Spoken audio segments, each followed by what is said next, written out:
Oi, pessoal, nossa última aula da manhã de Biologia A sobre os protozoários. É o penúltimo módulo desse caderno. Eu começo aqui falando de algumas características gerais dos protozoários. Nós já vimos alguma coisa na aula anterior, eu já comecei a falar isso com vocês, só vou recapitular algumas coisinhas aqui importantes para que vocês fixem esse conteúdo, tá? Os protozoários, eles são seres eucariontes, unicelulares e heterótrofos. Eles estão agrupados dentro do reino protista ou protista, junto com as algas unicelulares e pluricelulares. Por possuírem um material genético envolto por uma membrana nuclear, eles também são considerados eucariontes ou eucariotos, juntamente com as algas, os fungos, os animais e as plantas.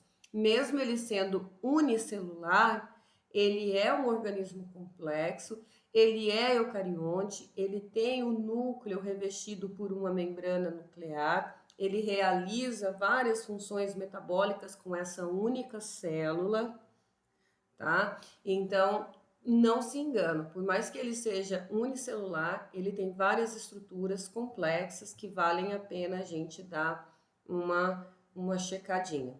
Eu vou apresentar aqui lá no início, no embarque, nesse modo de apresentação aqui do caderno digital, uma imagem que eu acho bem bacana, tá? Sobre as características gerais dos protozoários. Aqui a gente tem uma representação esquemática de uma célula do protozoário. E aqui nós vemos algumas estruturas, algumas organelas, que eu vou apresentar para vocês. Bom, já sabem que eles são eucariontes, que ele tem um núcleo revestido por uma membrana nuclear. Esse núcleo abriga o material genético desse protozoário. Ele também tem uma membrana citoplasmática que realiza as trocas gasosas por difusão. Então, veja que ele está tanto eliminando o CO2 quanto absorvendo o oxigênio via membrana por difusão. Ele também tem uma mitocôndria, que é a organela responsável por produzir energia para essa célula. Os protozoários, eles vão ser classificados, como nós vamos ver daqui a pouquinho, pela forma de locomoção. Esse exemplo aqui, a forma de locomoção é por pseudópodes ou falsos pés. Então, perceba que ele tem essas dobrinhas aqui, que vai servir como aparelho locomotor. Esses protozoários, eles também têm estruturas chamadas de vacúolo pulsátil. Esse vacúolo pulsátil, ele emite pulsos mesmo e ele serve para o controle hídrico dos protozoários que vivem na água, principalmente os de água doce. Eles não podem ter um corpo com muita quantidade de água, senão essa célula se rompe. Então, esses vacúolos pulsáteis, eles estão o tempo todo controlando a entrada e a saída de água. Um outro detalhe é a forma de alimentação de um protozoário. Eles se alimentam por fagocitose. Na fagocitose, ele engloba o alimento, como vocês estão vendo. Então, eu tenho aqui o alimento, ele prende esse alimento e esse alimento passa via membrana para dentro da célula. Dentro da célula, esse alimento ele vai ser digestivo, tá? Digerido, e essa digestão intracelular é feita em um outro vacúolo, em uma outra vesícula, chamado de vacúolo digestivo. Nesse vacúolo digestivo contém enzimas digestivas que vai fazer a digestão desse alimento e os restos desse alimento, eles vão ser eliminados por um processo chamado de plasmocitose. Então, nós temos a fagocitose que engloba esse alimento e a plasmocitose que elimina os restos desse alimento. Esses protozoários, eles têm, a maioria vivem de vida livre, ou seja, o que é a vida livre? A vida livre é ele não parasita uma outra célula. A maioria das espécies é de vida livre. Algumas vivem em ambiente terrestre úmido, mas predominam em habitat aquático. O que isso quer dizer? Que eles dão preferência para ambientes aquáticos justamente para que essas trocas gasosas elas sejam mais efetivas. Os protozoários, eles também podem ser parasitas, eles causam doenças, eles podem viver em relações de mutualismo, quando ele ajuda o outro animal, né? No caso, quando ele auxilia e é auxiliado, ou também numa relação de comensalismo, quando ele se beneficia, mas não interfere, não prejudica o outro organismo a qual ele está fazendo essa troca de favores, vamos dizer assim, tá? Nós vemos aqui, pessoal, na outra aula eu já falei para vocês que eles podem fazer tanto a reprodução assexuada, que é o que eles preferem. A reprodução assexuada é a que demanda menos energia, então eles preferem fazer essa reprodução assexuada, mas eles também fazem a reprodução sexuada por conjugação, que eu mostrei para vocês na aula passada. Esse protozoário, quando ele precisa fazer uma replicação, quando ele precisa se proliferar, a célula se divide em duas por meio de cisciparidade, bipartição ou divisão binária. Então, uma célula mãe vai dar origem a duas células filhas idênticas. Na reprodução por conjugação, esses protozoários eles se encostam, eles trocam informações genéticas. Essas informações genéticas elas vão formar células gaméticas e essas células vão originar um indivíduo, só que com um aumento, uma variabilidade genética muito maior. Por ser unicelular, é difícil classificar um protozoário. Então, achou-se interessante classificá-los quanto à forma de locomoção. Então, nós temos aqui exemplares, 4 exemplares, que são classificados em grupos de acordo com a forma que eles se locomovem. Por exemplo, as amebas pertencem ao grupo dos sarcodinos ou risópodes, eles se locomovem por falsos pés. Essas dobras, essas estruturas aqui, que servem para eles se locomoverem. Já o paramécio, ele está no grupo dos ciliados, então ele bate esses cílios, ele movimenta esses cílios e com isso ele consegue se locomover. Já o Trypanosoma cruzi, que é o causador da doença de Chagas, ele se locomove por flagelos. E ainda temos os esporozoários ou apicomplexos, como o plasmódio, que eles não possuem estruturas locomotoras. Então, são esses 4 tipos de classificação de acordo com a locomoção desses protozoários. A gente sempre fala dos protozoários, dessas classificações aí gerais, mais básicas, que é importante que vocês saibam, porém, eles também têm uma grande relevância médica e até ecológica, primeiro porque eles fazem parte lá do zooplâncton, então eles têm uma relevância na cadeia alimentar, uma relevância ecológica, e uma relevância médica, porque os protozoários, eles causam doenças. As doenças causadas por protozoários são as protozooses. Todos os protozoários que causam doenças, eles podem ser, né, eles podem ser parasitas do sangue, dos tecidos e também de intestinos dos animais aos quais ele utiliza para manter um ciclo de vida, tá? Então, veja, a gente tem aqui nesse exemplo, nós temos os protozoários, que são parasitas sanguíneos e de tecidos. Esses parasitas de sangue e de tecidos, nós temos o plasmódio. O plasmódio é esse protozoário aqui, que não tem estrutura para locomoção. Esse plasmódio, ele causa a malária. Um outro que é parasita sanguíneo é o Trypanosoma cruzi. O Trypanosoma cruzi, ele causa a doença de Chagas. Tá aqui o exemplar, ele é um tipo de protozoário flagelado. Nós temos a Leishmania brasiliensis, que é o protozoário que causa leishmaniose, sendo esses 3 responsáveis aí por um grande número de eventos dessas doenças, ainda, mesmo hoje, ainda tendo tanta informação sobre esse tipo de sobre esse tipo, né, de agente causador de doença. Os parasitas intestinais, eles são a ameba, que causa a amebíase, e a giardia, que causa a giardíase. Esses parasitas intestinais, eles ocorrem nas pessoas devido a maus hábitos de higiene, a ingestão de água contaminada, eles proliferam e causam muito desconforto na vítima, né, no hospedeiro a qual ele está instalado. Então vamos falar agora de algumas doenças, tá?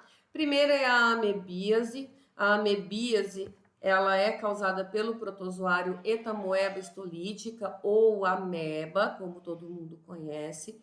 O modo de contaminação é pela ingestão de cistos contidos em alimentos mal lavados, como frutas e verduras, ou na água. Os principais sintomas da amebíase são fortes dores abdominais, disenteria e possível eliminação de fezes sanguinolentas. Sempre quando nós damos o agente causador, o modo de contaminação, também damos a profilaxia, que é a forma de evitar.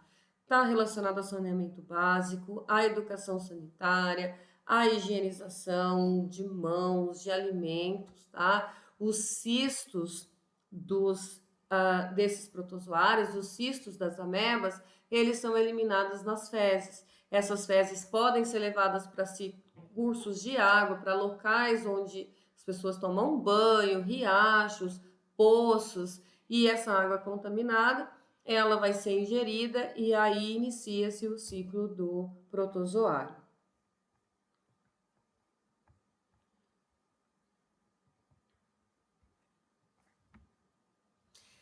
Esse slide aqui, pessoal, ele vai falar do protozoário que causa a doença de Chagas, o Trypanosoma cruzi.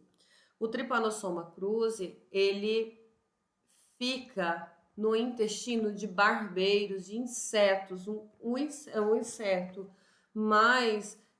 que mais ocorre esses protozoários é o barbeiro. Então, é possível em locais onde não haja casas de alvenaria, onde haja casas de taipa, casas de madeira. Eles também gostam de ficar em cachos de açaí. Então, há sempre um grande cuidado para a gente que gosta de consumir o açaí, de onde vem esse açaí. Eles ficam escondidos, fazendo ninhos nos cachos dos açaizeiros, e quando esse açaí ele é coletado e triturado para obter a polpa, esse protozoário ele é triturado junto e as pessoas consomem e eles se contaminam. O Trypanosoma cruzi, que causa a doença de Chagas, ele mata muitas pessoas anualmente. Se vocês tiverem curiosidade, podem procurar estatísticas de pessoas que morrem por conta da doença de Chagas. O que a doença de Chagas causa? Ela causa aumento de alguns órgãos. Pode ser o aumento do coração, pode ser o aumento do esôfago, pode ser aumento do baço. Aumentando esses órgãos, eles acabam trabalhando de uma forma muito ineficiente, eles causam muitas consequências negativas, podendo levar o indivíduo à morte. O estágio do ciclo do Trypanosoma cruzi, ele começa quando o inseto suga sangue e defeca ao mesmo tempo. Ele suga o sangue ali do homem, do ser humano, e ao mesmo tempo que ele suga, ele defeca, e nessas fezes ele transmite o protozoário. Quando ele pica a pessoa, dá uma coceirinha. O que nós fazemos? Coçamos e criamos microfissuras na pele. Por essas microfissuras ou microlesões, eles entram pela ferida da picada ou por outras mucosas. Esses protozoários, nas fezes desses insetos, eles penetram em diversas células presentes ali no local da ferida da picada.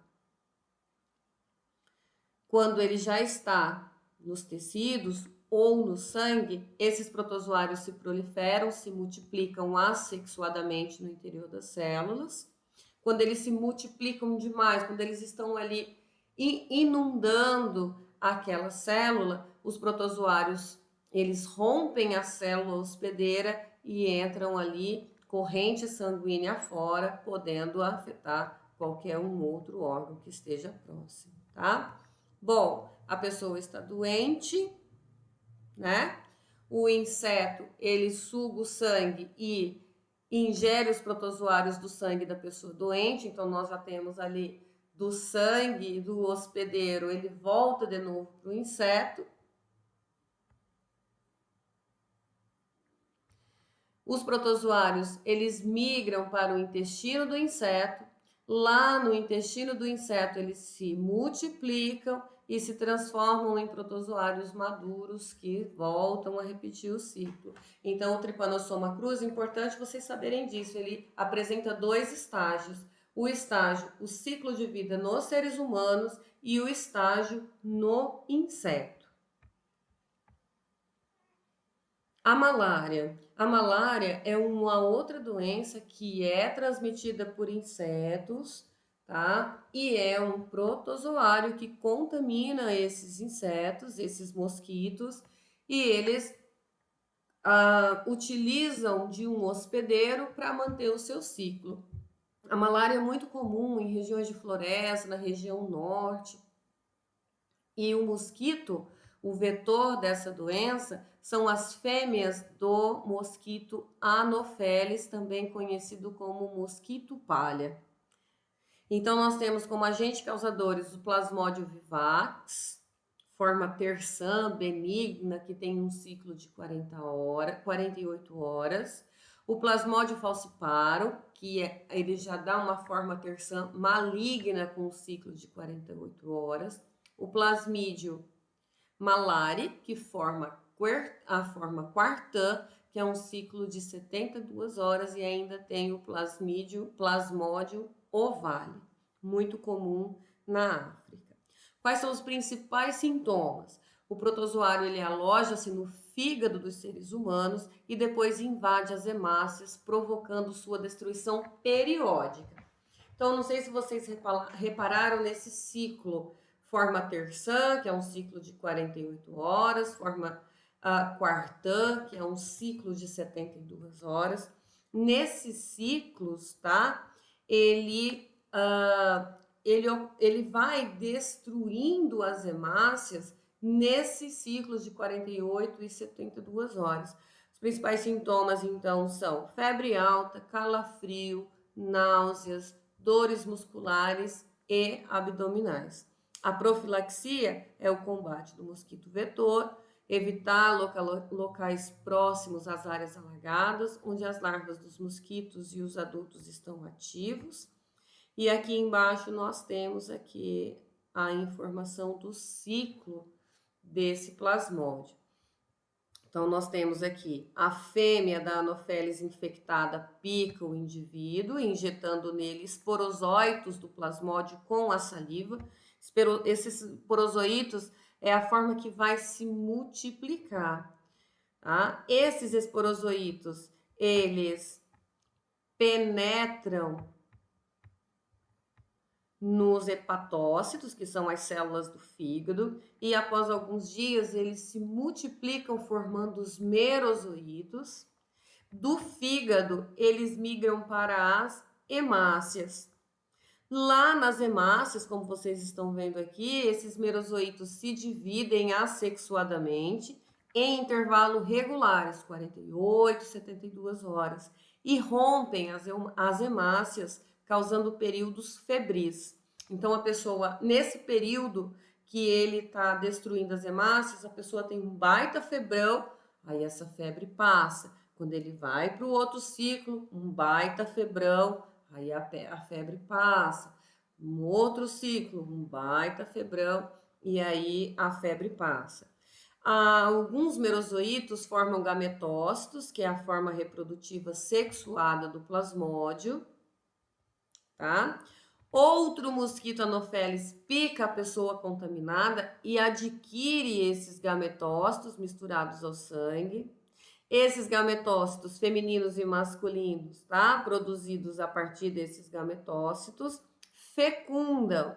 A fecundação ocorre no trato digestório e resulta num zigoto. Esse zigoto passa por meiose, tá? Nós temos aqui um oocisto, e na parede intestinal do mosquito ele se desenvolve e está pronto para ir para as glândulas salivares do inseto, para pegar outra pessoa e manter o ciclo. Uma coisa interessante no ciclo de vida desses do ciclo de vida desses parasitas que precisam de hospedeiro é que eles precisam passar por esses estágios, eles precisam desse hospedeiro intermediário para completar o ciclo e garantir que eles vão manter a sua sobrevivência. Deixa eu dar uma pausa aqui, eu vou pegar uns slides para vocês. Só um segundinho. Pessoal, esses slides estão no Maestro, disponibilizei para vocês na aula passada, tá? Traz aqui algumas protozooses.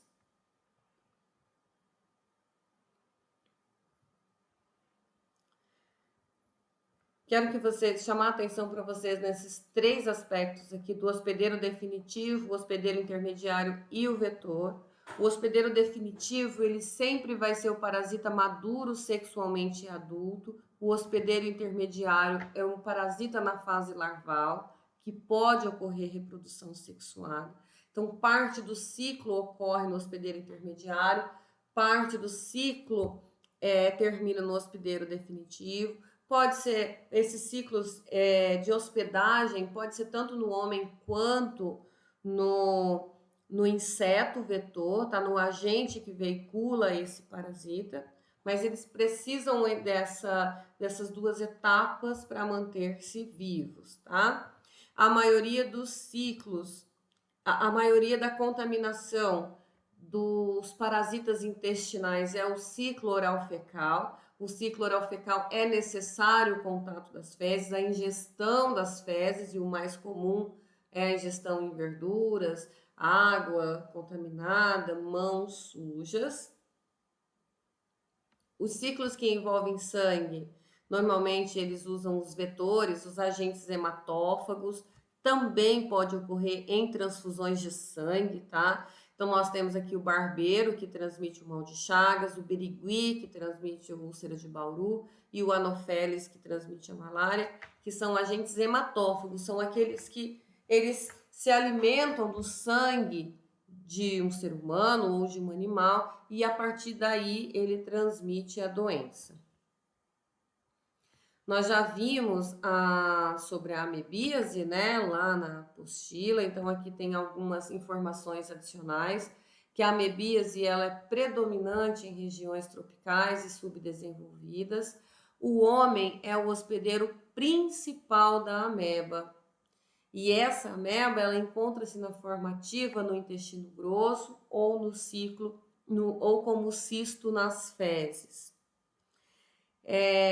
As amebas elas se alimentam fagocitando glóbulos vermelhos, atingindo vasos sanguíneos ou linfáticos, disseminando aí para quase todos os órgãos e tecidos.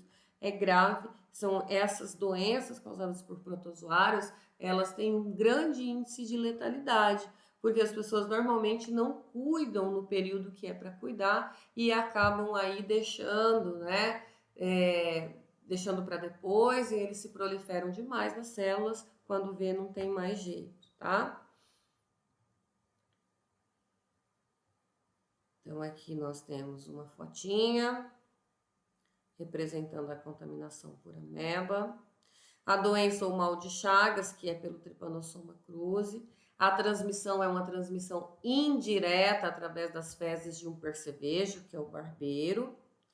Ele aloja-se em frestas ou rachaduras e também na pele, enquanto se alimenta de sangue. Tem uma curiosidade, que esse barbeiro, ele é atraído pelo CO2 expelido pelas pessoas enquanto dormem na respiração.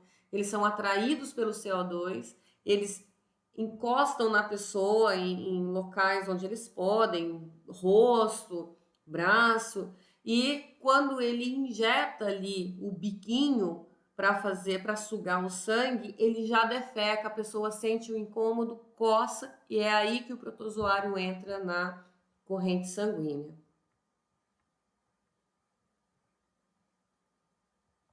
O Trypanosoma cruzi, quando ele instala-se e causa doença de Chagas, a pessoa entra em algumas fases da doença. Então, tem a fase inicial, a fase aguda e a fase crônica. A fase inicial são sintomas como febre, mal-estar, aumento de nódulos linfáticos e aumento das dimensões do fígado e baço. Ela entra numa fase aguda, tá? Essa fase aguda ela é despercebida, então a pessoa não percebe que está doente, até que ela entra numa fase crônica 5 a 10 anos depois. Esse parasita ele pode destruir as fibras musculares, as fibras esofágicas. Quando ele destrói as fibras no coração, por exemplo, o coração fica flácido, não consegue fazer os movimentos de contração, a pessoa pode morrer em consequência disso. Tá aqui um exemplo das casas de preferência, e aqui o agente, né, um inseto pequenininho, não é grandalhão, tá? Aqui tem a malária, também chamada de maleita. Uma informação adicional aqui é que ele causa febre e terção maligna, ele produz aglutinação das hemácias e ocasiona entupimento vascular, complicações frequentemente fatais.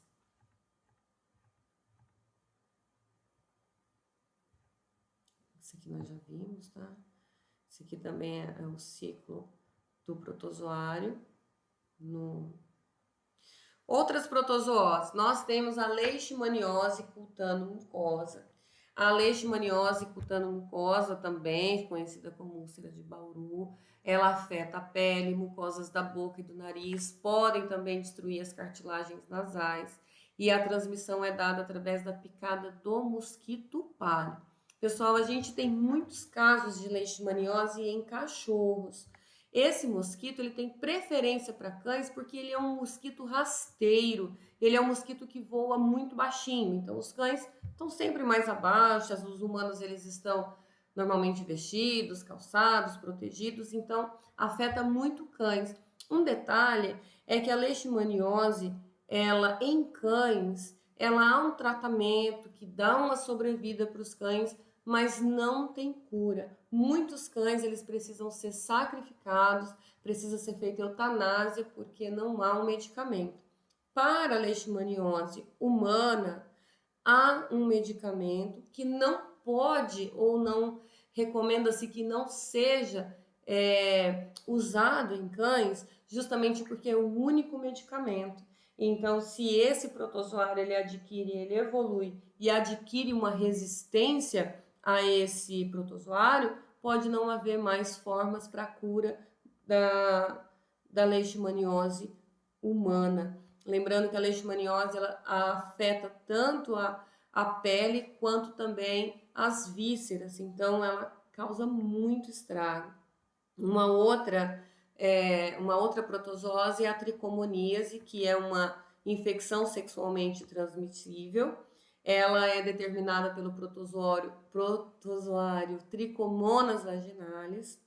Então, essa tricomoníase, ela também é muito severa, ela afeta a fertilidade nas mulheres, ela pode levar a uma mutação, ela pode levar a complicações futuras por conta disso, tá? Nas células afetadas por esse protozoário, sendo bastante grave, tá? Então, ela causa corrimento, ardor, no homem afeta a uretra, a vesícula seminal, sexualmente transmissível. Pessoal, se tiver alguém que tem uma sensibilidade, a partir de agora tem umas imagens que vão ser mais fortes, então eu peço que vocês avancem o vídeo para não ver essas imagens, tá?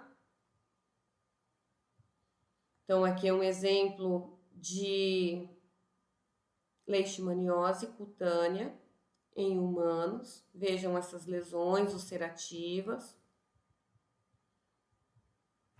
Então, bastante grave, né? Deixa eu ver o nosso tempo. Bom, nosso tempo tá bom. Eu vou enviar para vocês atividades desse módulo no Maestro para que vocês façam, tá? Nós temos ainda alguns minutos de aula.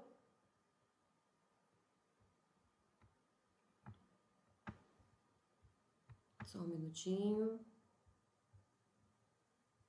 São questões, por favor, são questões fechadas. Se vocês puderem fazer, dá uma moralzinha aí para mim, tá?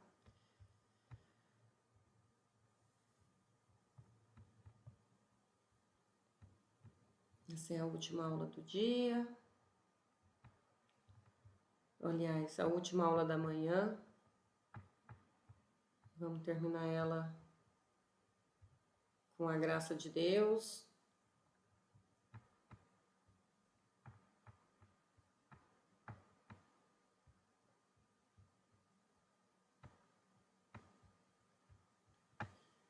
Mais um pouquinho, mais um pouquinho. Enviar.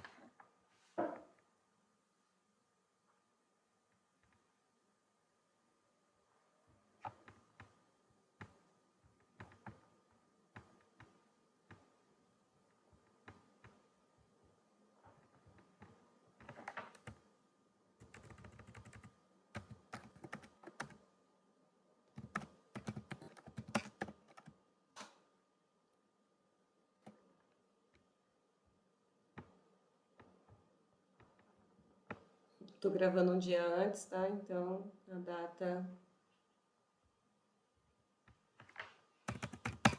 10h40.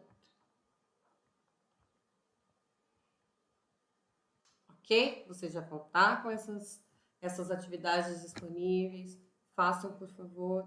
Enviem, terminem. Vai ter um tempinho. Eu falei para a monitora, pode deixar vocês um pouquinho à vontade, uns 5 minutinhos. Peço para vocês não saírem, por favor, para não atrapalhar, não chamar uma atenção negativa, tá? E nos vemos à tarde. Um beijo, pessoal!